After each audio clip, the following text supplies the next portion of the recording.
हमारे चैनल को सब्सक्राइब करें और बेल आइकन दबाएं।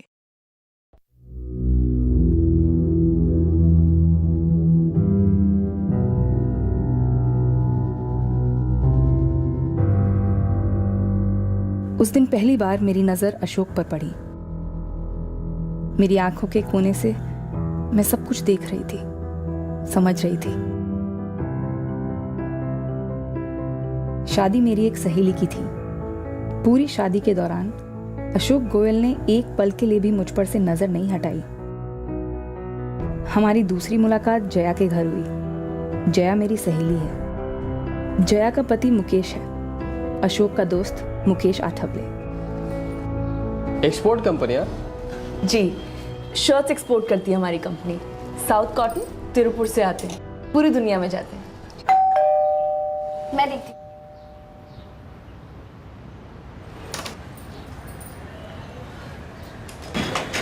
अरे अशोक, आओ ना, चाय लोगे? इसी के लिए तो आए हो जाए भाभी। आओ अशोक, बैठो। किरण, ये अशोक है मेरा खास दोस्त। नमस्ते। अशोक, ये किरण है तुम्हारे जया भाभी की सहेली। ये एक एक्सपोर्ट कंपनी में काम करती है। और किरण, ये अशोक एक केटरिंग कंपनी में मैनेजर है। जी नहीं, इत्तेफाक नहीं था कि अशोक उसी समय जया और मुकेश के घर आया जब मैं वहां थी। ये मुलाकात जया ने पहले से ही प्लान की थी। ये बात मुझे बाद में समझ आई जब मैं और अशोक मिलने लगे थे। अच्छा एक बात बताओ, उस दिन रवि की शादी में तुम मुझ पे लट्टू हो गई थी ना? बिल्कुल भी नहीं। तुम तो मुझे ऐसे देख रहे थे जैसे वो नहीं होते, road side Romeo. Road side Romeo, जिसके साथ पहली नजर में तुम्हें प्यार हो गया और दूसरी मुलाकात में तुमने उसे अपना मोबाइल नंबर दे दिया। अच्छा ठीक है, तुम मुझे अच्छे लगे थे, लेकिन शादी पर नहीं चाहते मुझे टुकुर टुकुर देख रहे थे। जया के घर पहले तुम मुझे डिसेंट लगे, फिर अच्छे। उस दिन जब मैं तुम्हें देख रहा था तो तुम्हारे सिवा मुझे भी कोई देख रहा था। कौन? तुम्हारी सहेली जया। चलो अच्छा है, आखिर कोई तो पसंद आई। क्या? बाबा घूरा जा रहा था उस लड़की को। क्या जया भाभी, क्या बोल रही हैं आप? मैं किसी लड़की वड़की को नहीं घूम रहा था। वैसे उसकी शादी नहीं हुई है और कोई बॉयफ्रेंड भी नहीं है। आपको कैसे पता? सहेली है मेरी। ओहो, तो जया के यहाँ वो मिलना इत्तेफाक नहीं था? हाँ, पर शादी में मिलना इत्तेफाक था। हमारी दूसरी मुलाकात साजिश थी। इस साजिश को लेकर मुझे छोड़ तो नहीं दोगी ना? अब इतनी बुरी फंस गई हूँ कि चाहकर भी निकल नहीं सकती तुम्हारी इस साजिश वाली जाल से। वैसे मैंने जया भाभी को बोला था हमें मिलवाने के लिए। मुझे इस मिलने से कोई एतराज नहीं है अशोक, तुमने जो किया बिल्कुल ठीक किया। अब मैं तुम्हें किसी से मिलवाना चाहती हूँ। जी मैं केटरिंग कंपनी मैनेजर हूँ। दहीसर में ऑफिस है, नीतिका केटरिंग सर्विसेज। काफी सालों से मैं वहाँ काम कर रहा हूँ। अच्छा है, अच्छा चल जाता है मेरा। किरण ने बताया था तुम्हारे माता पिता के बारे में। जी हाँ, मैं 8 साल का था जब दोनों चल बसे। तब से मैंने ही अपने आप को बड़ा किया अंकल जी। लेकिन कोई तो रिश्तेदार रहे होंगे तुम्हारे। आंटी जी, जब बुरा वक्त आता है तो अक्सर रिश्तेदार आपको बोझ समझते हैं। मेरे साथ कुछ अलग नहीं हुआ। बचपन में उन्होंने मुझे बुलाया तो होश संभालते ही मैंने उन्हें। पर अगर आप लोग चाहें तो मेरे रिश्तेदार बन सकते हैं।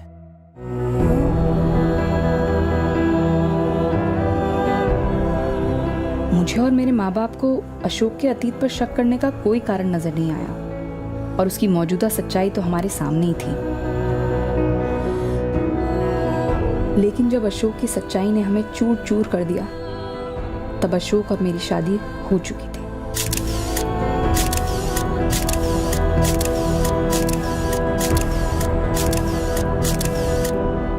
शादी के 6 महीने बाद जब किरण 4 महीने की प्रेग्नेंट थी, तब उसकी दुनिया तहस नहस हो गई। अंधेरे में से एक तीर चला और किरण के भरोसे को चीर गया। यह तीर उस पर्दे को फाड़ गया जिसके पीछे छुपा था एक खामोश झूठ, एक शातिर ढोंग।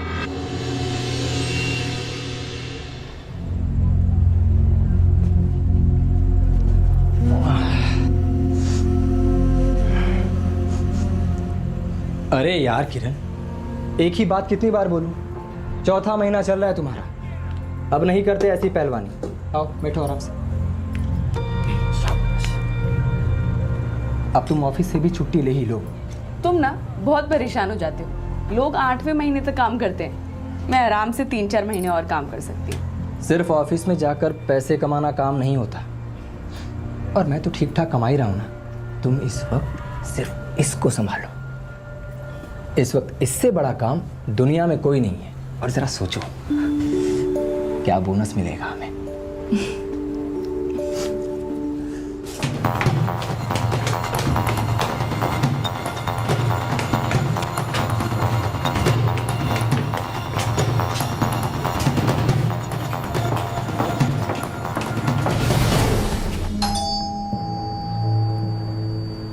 इस वक्त कौन हो सकता है? तुमने किराने वाले से कुछ मंगाया है क्या? नहीं तो। अशोक गोयल, जी। सारे घर की तलाशी लो। अरे सामने से। क्या बात है? आप लोग कौन है madam? Crime branch.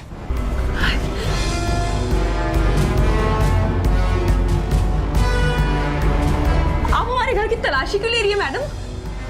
Please madam, आप बोलेंगी भी? मैडम, गन मिल गया। अशोक, ये हमारे घर पे कैसे? वही तो मैं भी पूछ रहा हूँ किरण। मैडम ये क्या हो रहा है? और ये गन यहाँ कैसे? ये गन यहाँ कैसे है ये तुम पूछ रहे हो मिस्टर अशोक गोयल? इतनी बुरी याददाश्त है तुम्हारी। कल रात की बात याद नहीं है जब ये गन तुमने खुद खरीदी थी? इसमें सिर्फ जोर है, शोर नहीं। अब्दुल उस्मानी, बंदूकें बेचने वाला, हमारी कस्टडी में है। हमने थोड़ा जोर आजमाया, उसने बड़ा शोर मचाया, और उस शोर की उपज तुम हो। आपको कोई गलतफहमी हुई होगी, ये झूठ है। मैडम, मेरे पति एक केटरिंग कंपनी में मैनेजर है। वो गन क्यों खरीदेंगे मैडम? वही तो हम जानना चाहते हैं, क्यों? मैडम जी, वो अब्दुल उस्मानी है, घोड़े बेचने वाला। उसने कल रात 2 इंपोर्टेड पीस बेचा है। किसे बेची गोविंद? नाम बता। अब वो तो नहीं पता मैडम जी, पर ये खबर पक्की है कि उसके 2 गन्स गए हैं। कांड तो पता होगा, कुछ तो आइडिया होगा गोविंद। मैडम जी, अगर आइडिया होगा किसी को तो अब्दुल उस्मानी को होगा। इधर चेंबूर में गीता बार में बैठा है, एक क्वार्टर डाउन है। फटाफट उठवाओ और खुलवाओ। अब्दुल ने हमें तुम तक पहुंचाया है, अब तुम मिस्टर अशोक गोयल हमें इस कांड तक पहुंचाओगे जिसके लिए तुमने 2-2 गन्स खरीदी। मैडम, मैंने कोई गन नहीं खरीदी। लूट थी, सुपारी थी, क्या था बोल। मैडम, मैंने कुछ नहीं किया। मेरी बात का यकीन क्यों नहीं करती आप? ठीक है, तो अब हम करेंगे। मैडम, आपको जरूर कोई गलतफहमी हुई है मैडम। मेरे पति कभी ऐसा नहीं कर सकते, प्लीज। अशोक, आप लोगों ने जानबूझकर बंदूकें मेरे घर में डाली थी ना, मुझे फंसाने के लिए।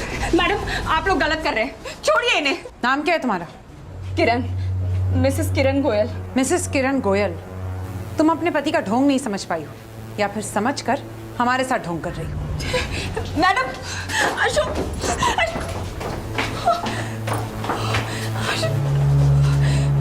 मैं भगवान की कसम खा रहा हूँ किरण, मैं झूठ नहीं बोल रहा। मुझे नहीं पता वो गन हमारे घर में कैसे आ गया। तो अशोक, ये लोग ऐसा क्यों बोल रहे हैं? भगवान ही जाने,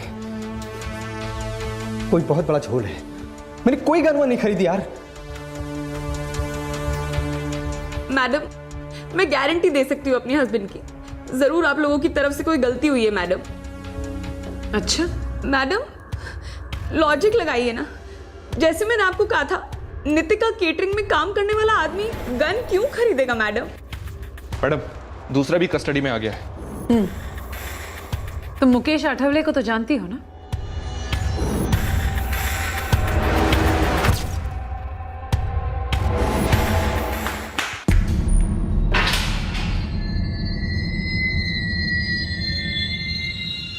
मुकेश तुम्हारे पति का पार्टनर है, दोनों ने मिलकर गन्स खरीदी।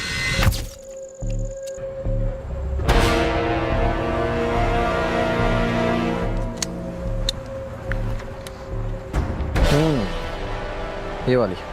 मेरा दिल भी इसी पे आया है। दिल की सुनिए जनाब, दिल की 2 ही पीस हैं ऐसे। ऐसी माशूका ना ढूंढने से भी नहीं मिलेगी। कितने में पड़ेगी? अरे मुकेश भाई, आपको और अशोक भाई को गन मैं क्या पहली बार दिखा रहा हूँ, और आप भी पहले मेरे से माल खरीद चुके हैं। पैसे वैसे हटाइए, मैं तो कहता हूँ ऐसे ही ले जाइए। खामोश माशूका है। तुम्हारे पति अशोक और मुकेश ने मिलकर कई सारे जुर्म किए, लेकिन इस बार जुर्म करने से पहले ही हमने उन्हें धर लिया।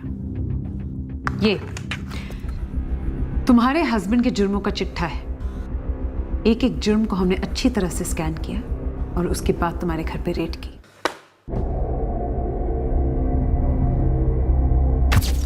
साहब साहब साहब साहब मारिएगा बस साहब, पहला झूठी बोलेगा साहब। देख अब्दुल, सीधी तरह से नाम बोलते, ज्यादा ड्रामा मत कर। एक का नाम है अशोक गोयल, दूसरे का नाम है मुकेश आठावले। कौन है ये दोनों? पुराने चावल है मैडम, हिस्ट्री शीटर हैं दोनों।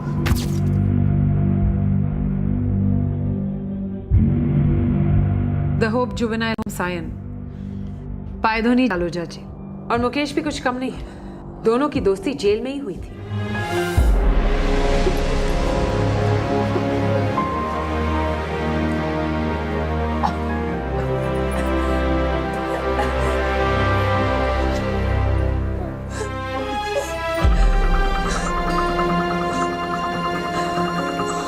पहली बार मां बनने जा रही किरण ने पहली बार इतना बड़ा धोखा भी खाया था। सारे पुलिस रिकॉर्ड्स के बावजूद भी किरण को यकीन ही नहीं हो रहा था कि जिस आदमी से उसे प्यार हुआ था, जिससे उसने शादी की थी, जिसका अंश उसके अंदर पल रहा था, वो आदमी वो था ही नहीं, वो तो कोई और ही था। एक हिस्ट्री शीटर क्रिमिनल जिसका जुर्म से रिश्ता बचपन से जुड़ा हुआ था। 14 साल पहले 14 वर्षीय अशोक मध्य प्रदेश के रायसेन कस्बे से भागा था एक बेहतर जिंदगी का सपना पूरा करने। अशोक के हिसाब से बेहतर जिंदगी वो थी जहां काम कम से कम हो, पैसा ज्यादा से ज्यादा हो और रास्ता सबसे आसान हो। मुंबई पहुंचकर उसने काफी जल्दी समझ लिया था कि इस शहर में गुजारा करना बाएं हाथ का खेल है, पर अय्याशी के लिए बड़ा हाथ मारना पड़ेगा। साला टेबलों पर पोछा मार मार कर अपनी जिंदगी पोछे जैसी हो गई है। दीपक भाई, ये पोछे को फेंक कर अब हाथ मारने का टाइम आ गया है, बड़ा हाथ। पर दीपक भाई, पंकज भाई, पुलिस का क्या करेंगे? वो फिल्मों में कहते हैं ना, कानून के हाथ बड़े लंबे होते हैं। एक और डायलॉग होता है फिल्म में, जो डर गया वो मर गया। क्यों पंकज? एकदम ठीक कहा दीपक भाई। देख भाई अशोक, ये बड़ा हाथ इतना बड़ा होना चाहिए ना कि दुनिया इन हाथों में आ जाए और हम पुलिस के हाथ कभी ना आए।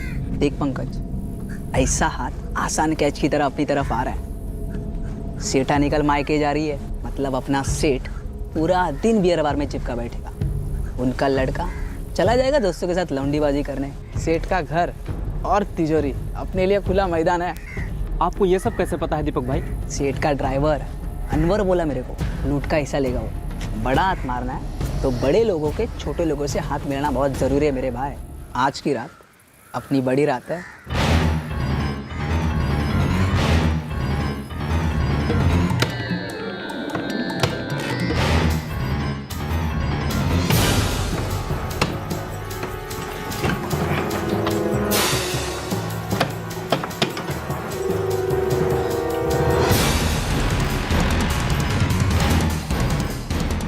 अब देखना अपनी बड़ी टिकट कटेगी। दीपक, पंकज और अशोक इस चोरी के तुरंत बाद पकड़े गए। क्योंकि अशोक नाबालिग था, इसलिए उसे जुवेनाइल होम भेजा गया। जिंदगी के जंगल में भूखे जानवर अशोक ने जुर्म का खून चखा था। मेहनत और ईमानदारी की रोटी उसे अब रास नहीं आती। उसे बस इजी मनी की भूख थी। वो लूट और चोरी के लिए घात लगाए बैठने लगा। पूरे महाराष्ट्र में ऐसी कोई जेल नहीं जहां तुम्हारे हस्बैंड का कोई साथीदार ना। मुकेश और अशोक की दोस्ती भी अंजेवाड़ा सेंट्रल जेल में ही हुई थी। चोरी? और तुम? एक बंदे का हाथ काट डाला। पुरानी दुश्मनी थी। ऐसे तूने क्या चुराया? गरम गरम रोकड़ा। कुछ ऐश किया क्या? बिल्कुल नहीं। है तेरी। पुलिस ले गए सारा? नहीं, मैंने उनको बोला कि सारे के सारे खर्च हो गए, लेकिन सारे छिपा कर रखे हैं। ओ तेरी।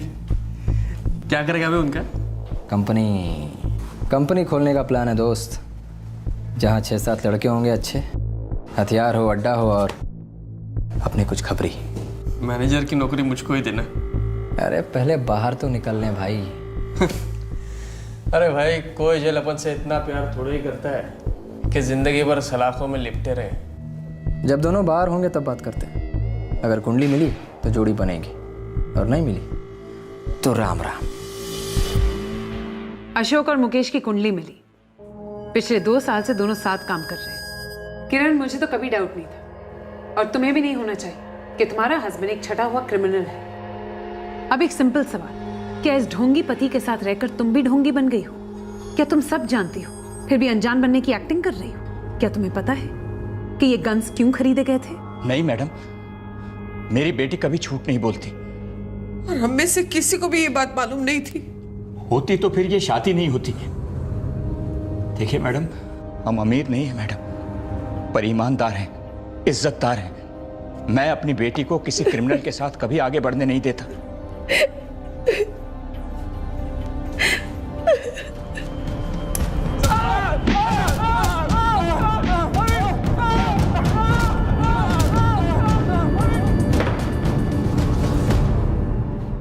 देखो मुकेश, अशोक तुम्हारी बीवी का प्यार व्यार का मामला था, इसलिए तुम्हारा ढोंग उसके साथ चल गया, लेकिन मेरे साथ ऐसा कोई चांस नहीं है। इसलिए जितना जल्दी तुम अपना मुंह खोलोगे उतना कम हम तुम्हें खोलेंगे। अब बोल, क्यों खरीदे थे वो गन्स?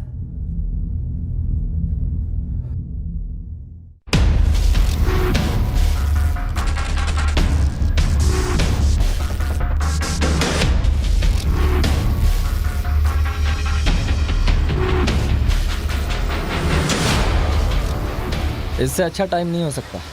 सीसीटीवी का काम चालू है पर शुरू नहीं हुआ है। हम आराम से अंदर आ जा सकते हैं। वो तो ठीक है अशोक, लेकिन वो सिक्योरिटी वाला रात भर बैठा रहेगा, उसका क्या? जान का खतरा होगा तो बैठा ही रहेगा, 1 इंच तक नहीं हिलेगा। वो भी है। हम एक गहनों की दुकान लूटने वाले थे मैडम। वो बंदूकें सिर्फ डराने के लिए खरीदी थी सिक्योरिटी वाले को। अगर वो सिक्योरिटी वाला नहीं डरता तो क्या करते तुम दोनों? गोली नहीं चलाते मैडम। जब गोली नहीं चलानी थी तो असली बंदूकें क्यों खरीदी, वो भी लोडेड? तुम दोनों बिना पलक झपकाए उसे गोली मारते थे। और अगर साले ने हीरो बनने की कोशिश की तो वहीं ढेर करके जीरो कर देंगे। धाम धाम धाम, खेल खत्म, कोई सबूत नहीं मिलेगा। हाँ, लेकिन धाम धाम धाम सुनाई नहीं देना चाहिए ना, साइलेंसर वाले गन लेने होंगे। सावंत, जिस दुकान को लूटने का इनका प्लान था, इन दोनों को वहां ले जाओ। वहां आसपास के सीसीटीवी कैमरास की फुटेज चेक करो। जब ये दोनों मुआयना करने गए थे तो सीसीटीवी कैमरा ने इन्हें पकड़ा जरूर होगा। Yes ma'am. और हाँ, वो अब्दुल उस्मानी का स्टेटमेंट भी ले लें। Yes ma'am. अशोक और मुकेश ने ज्वेलरी शॉप लूटने के प्लान को कबूल किया और उन्हें आर्म्स एक्ट के तहत गिरफ्तार किया गया। अब उन्हें कानून के सामने पेश किया जाने वाला था, लेकिन इन दोनों के लिए कानून का एक कटघरा नया नहीं था, लेकिन अशोक की पत्नी किरण के लिए यह सब कुछ नया था। किरण एक ऐसी असलियत का सामना कर रही थी जो उसने कभी सपने में भी नहीं देखी थी।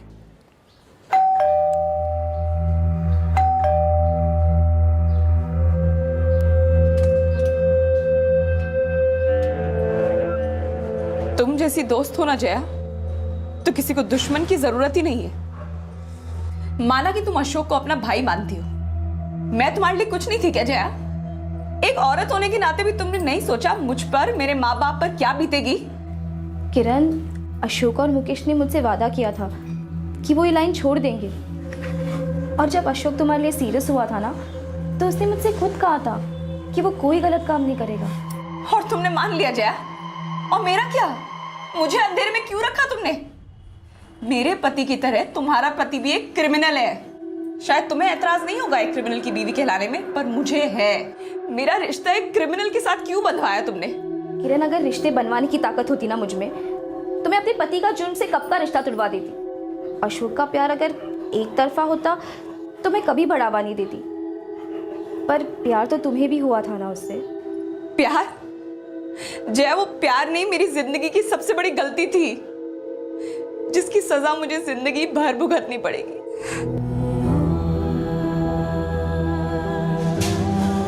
मम्मी, पापा, भूल मुझसे हुई है और अब इसका सामना भी मैं ही करूंगी। किरण, एक दोस्त होने के नाते मैं तुम्हें यह कह सकता हूं कि ये वक्त सामना करने का नहीं है, सामने देखने का है, आगे देखने का है। अतीत की भूल को भूल जाओ। क्या भूल जाऊं मैं बादल? क्या आगे देखूं मैं? क्या है मेरे पास आगे देखने को? अगर मुझे आगे देखना ही था तो मुझे तब देखना चाहिए था जब तुमने मुझे अशोक के बारे में वार्निंग दी थी। शक के सारे सुराग मेरी आंखों के सामने थे, और मेरी आंखों पर तो प्यार की पट्टी बंधी थी।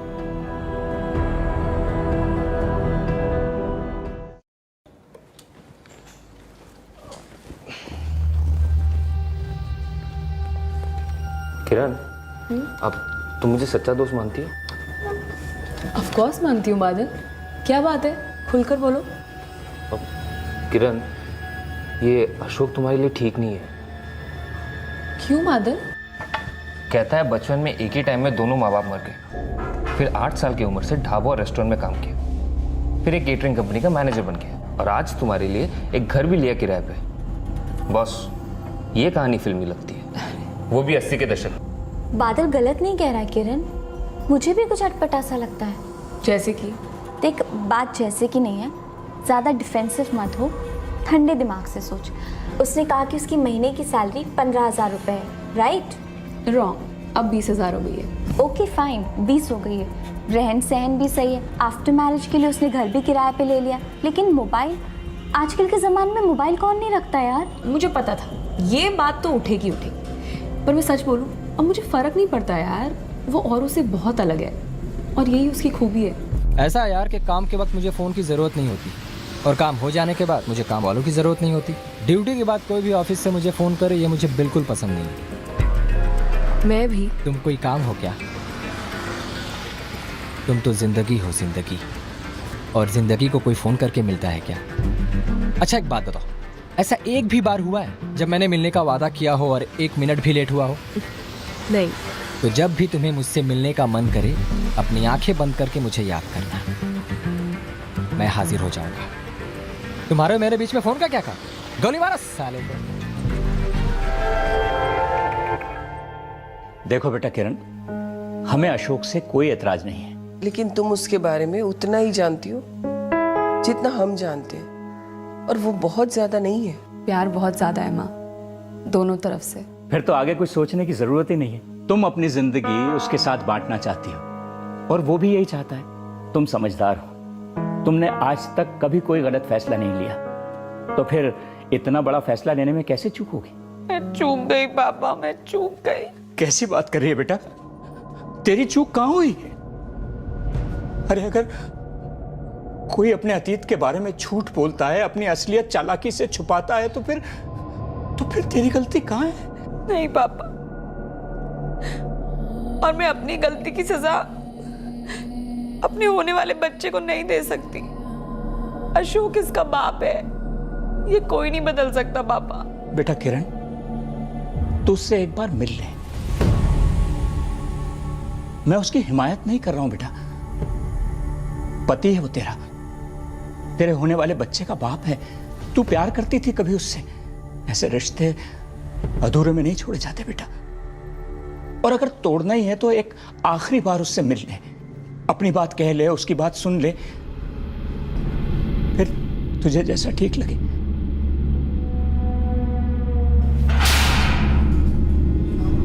अशोक चलो।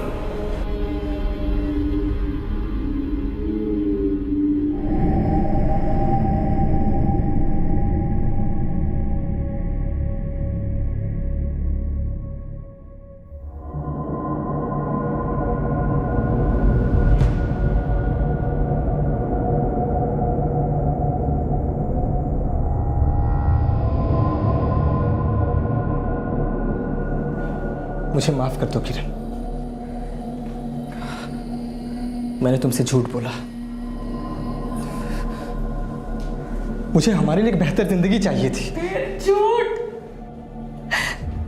माफी भी झूठी अशोक। तुम सिर्फ एक चीज चाहते हो, वो है जुर्म करना। बचपन से जुर्म करते आए हो ना तुम, घर से भागे भी जुर्म करने के लिए। कितनी बार तुम्हें सजा हुई अशोक, फिर भी नहीं सुधरे तुम। मैं, हमारा बच्चा, कोई मायने नहीं रखता तुम्हारे लिए। छूना मत, छूना मत तुम मुझे अशोक। किरण, मैं तुम्हारा हर इल्जाम कबूल करता हूं, और मैं वादा करता हूं ये लाइन हमेशा के लिए छोड़ दूंगा। तुमने जुर्म छोड़ दिया तो क्या अशोक? तुम्हारे अतीत का क्या? मुझे नहीं कहलाना किसी क्रिमिनल की बीवी अशोक। मैं नहीं चाहती कोई मेरे बच्चे को बोले तेरा बाप क्रिमिनल है। ऐसा कभी नहीं होगा किरण, मैं इसकी कसम। नहीं, बच्चे की कसम खाई ना, मुझसे बुरा कोई नहीं होगा अशोक, समझे तुम? अच्छा चिल्लाओ नहीं। देखो इस सजा के साथ मैं अपना सारा अतीत गाड़ दूंगा। वादा है मेरा, हम कहीं और जाकर बसेंगे, हम एक नई जिंदगी शुरू करेंगे। किसी को भनक तक नहीं लगेगी कि मेरा ऐसा भी कोई अतीत था। बस एक बार दिल पर पत्थर रखकर मुझे माफ कर दो। प्यार करता हूं तुमसे। इस जिंदगी से एक मौका दे दो किरण, सिर्फ एक मौका किरण, एक मौका दे दो किरण प्लीज।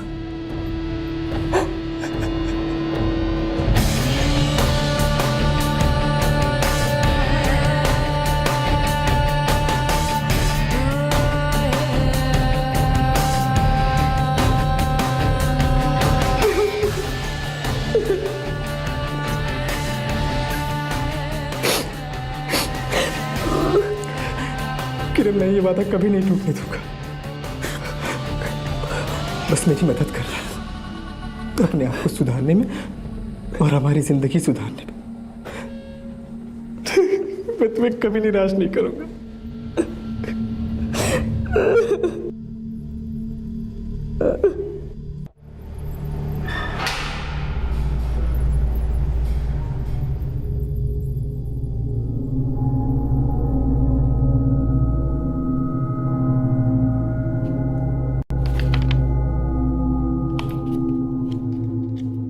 किरण, मैं उम्मीद करती हूँ कि तुम अपने पति को सुधारने में कामयाब हो जाओ, क्योंकि ये तुम्हारे लिए और तुम्हारे होने वाले बच्चे के लिए बहुत जरूरी है।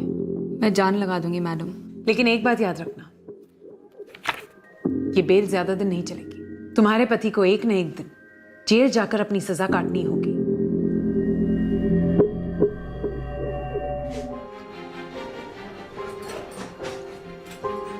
किरण अब तो बस करो यार, 6ठा महीना चल रहा है, मैं काम शुरू कर रहा हूं ना, वैसे आ जाएंगे। तुम काम शुरू करोगे और काम पर पैर जमाने से पहले ही तुम्हारी बेल खत्म हो जाएगी, और मुकदमे का नतीजा तो लगभग आ ही चुका है ना, तुम्हें जेल तो होकर ही रहेगी। ऐसे में मेरा जॉब छोड़ना बनता नहीं है अशोक, हम खाएंगे क्या?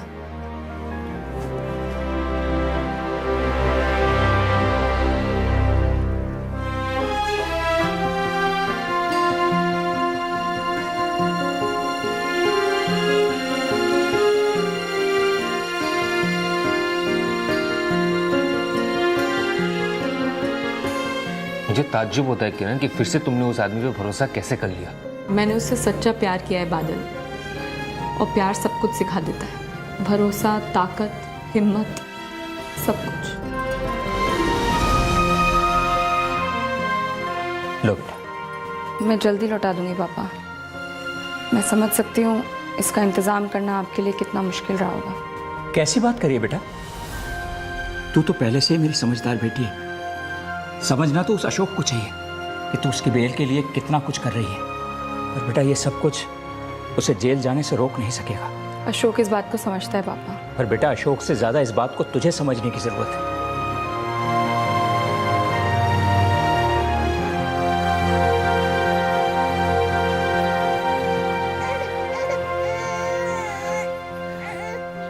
मैंने नाम सोचा है, राज कैसा रहेगा? सजा 1 साल की है।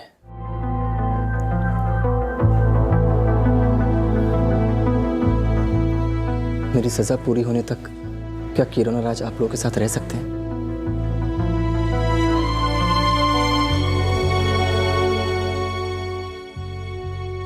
मेरे अंदर एक पत्नी थी, एक माँ थी जो अशोक को माफ नहीं कर पा रही थी, पर मेरे अंदर एक लड़की भी थी जिसका पहला प्यार था अशोक, और पहले प्यार को भुलाना मेरे लिए मुमकिन नहीं था। क्या मेरे अंदर अशोक को प्यार करने वाली लड़की ने मेरे अंदर की पत्नी और माँ की मदद की? क्या मेरे अंदर माँ बाप के प्यार के अलावा अशोक के लिए प्यार था जिससे मैं अपने बच्चे को बड़ा कर सकी? मेरे माँ बाप के साथ मेरे दोस्त मेरा सहारा बने। सभी मेरे दर्द से वाकिफ थे, सभी दिल खोलकर सहानुभूति दे रहे थे। मेरे दोस्त बादल और शर्मिला और मेरे माँ बाप, ये मेरी और मेरे राज की दुनिया बन गए। अशोक, आई एम सॉरी, मैं फिर से तुम्हारी बेल नहीं करवा पाई। वो डिपॉजिट के पैसे ही जमा नहीं हुए। अच्छा, तुम्हारे बाबा ने कोई मदद नहीं की? पिछली बार उनसे ही लिए थे अशोक, मैं फिर से मांग नहीं पाई उनसे। आज तक तो झूठ मैं बोला करता था किरण, ये बुरी आदत तुमने कब से पाल ली? मैंने क्या झूठ बोला अशोक? मेरे पास सच में पैसे नहीं है डिपॉजिट के। झूठ है ये। सच तो ये है कि तुम सच में नहीं चाहती कि मैं इस कैद से बाहर निकलूं। तुम अब भी गुस्सा हो ना मुझ पर? बड़े दिल से माफ नहीं कर पाई हो ना? तुम मुझे तड़पाना चाहती हो ताकि मुझे मेरे बच्चे का सुख ना मिले और मेरे राज को उसके बाप का प्यार। ऐसी वाहियात बातें तुम कैसे कर सकते हो अशोक? क्योंकि तुम पूरी कोशिश नहीं कर रही हो मुझे यहाँ से निकालने की। तुम खुद जिम्मेदार हो अपने आप को यहाँ पहुँचाने के लिए, समझे तुम? मैं बुरा, तुम अच्छी, तुम्हारे माँ बाप अच्छे, तुम्हारे दोस्त अच्छे, खुश। अरे बोल दो ना सच सच की नहीं माफ किया, नहीं चाहिए तुम्हारा प्यार, मत देखो सपने राज के सामने से सच बोल दो ना किरण।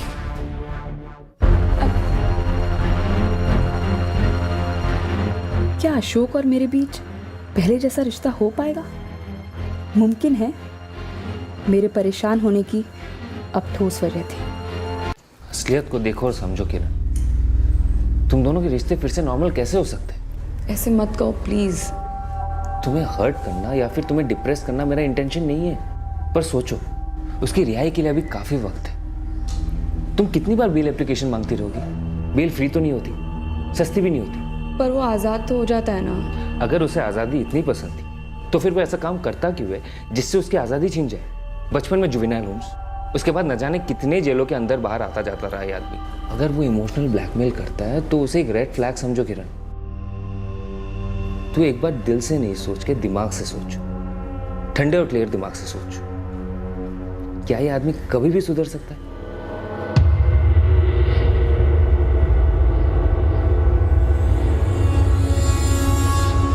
नहीं, मुंह में नहीं चलते, नहीं चलते। राजा बेटा मेरा, आजा आजा आजा आजा। देखो देखो बेटा।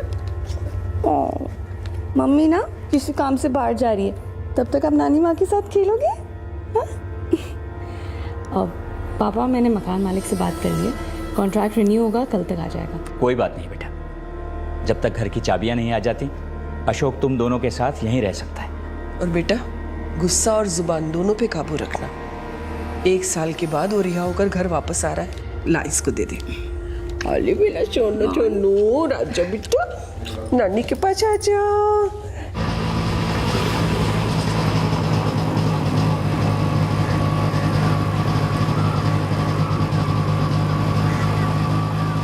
पिछले महीने एक बार भी मिलने नहीं आई तुम। बहुत काम था अशोक, और फिर आज भी बड़ा हो रहा है।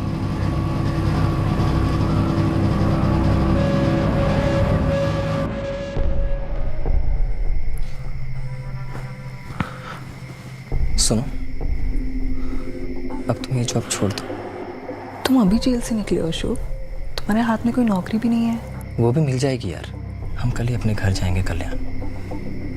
मैं अब तुम दोनों की देखभाल करूंगा। एक बार तुम्हें ढंग की नौकरी मिल जाए, 2-4 महीने सेट हो जाओ तुम नई जॉब पर, फिर सोचूंगी जॉब छोड़ने के बारे में। अरे यार, ऐसा भी क्या है वहाँ लोगों के एहसान है मुझ पर अशोक।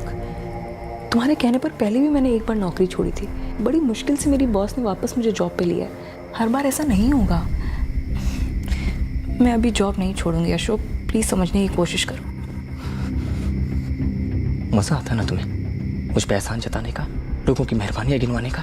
तुम पर एहसान, मुझ पर भी एहसान है अशोक।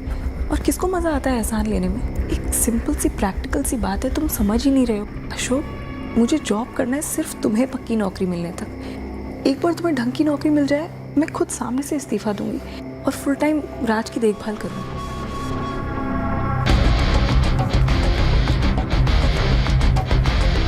भरोसा एक बार टूटता है तो रिश्ता पहले जैसा कभी नहीं हो सकता। मेरे और अशोक का रिश्ता झूठ की नींव पर खड़ा था, जो धंस गया था। प्यार भी अब कम होता चला गया। अतीत के झूठ भविष्य के भूत बन जाते हैं, कभी पीछा नहीं छोड़ते।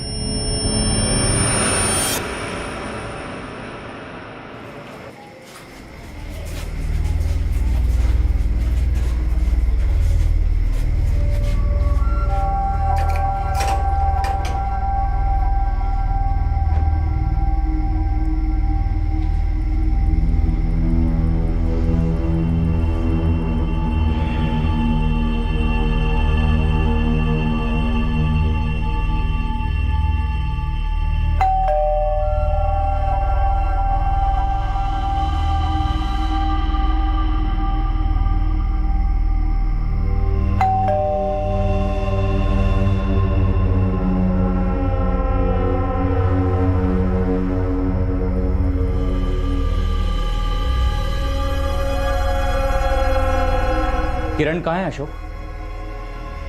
कहाँ है का क्या मतलब? मुझे क्या मालूम होगा कहाँ है वो?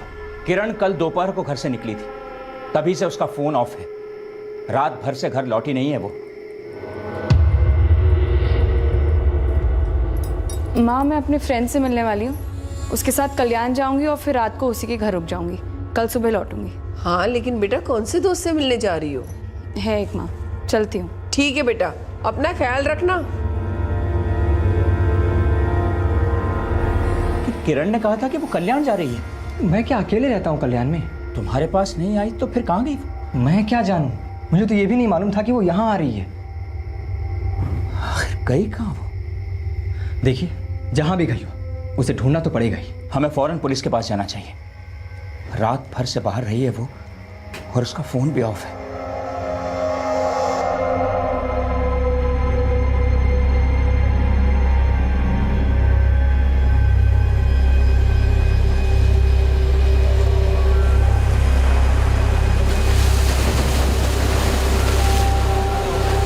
दावे के साथ तो नहीं कह सकते, बॉडी काफी गल चुकी है। सुसाइड केस लगता है। नहीं तो फिर वो बॉडी किसी और की होगी।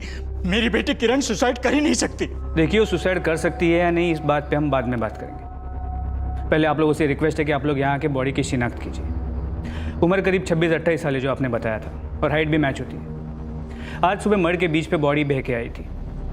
आप लोग जल्द से जल्द मॉर्ग आ जाइए।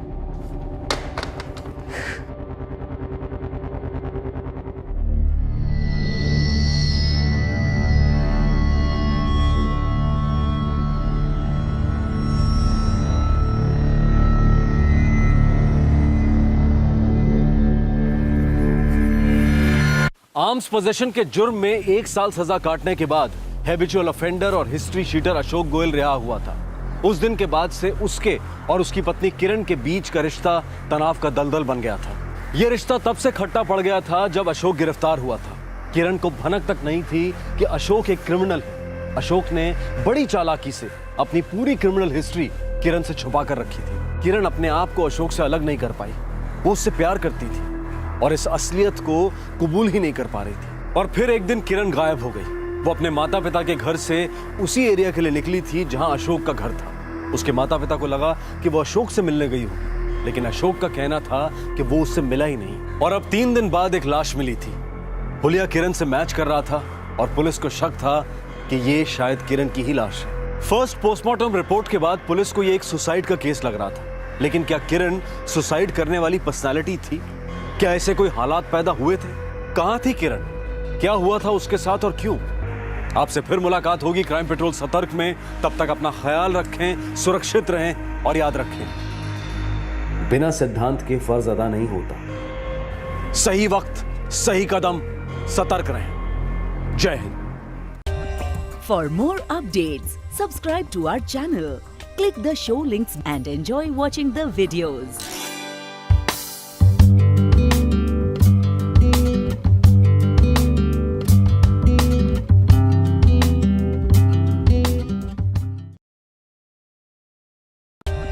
For more updates, subscribe to our channel, click the show links and enjoy watching the videos.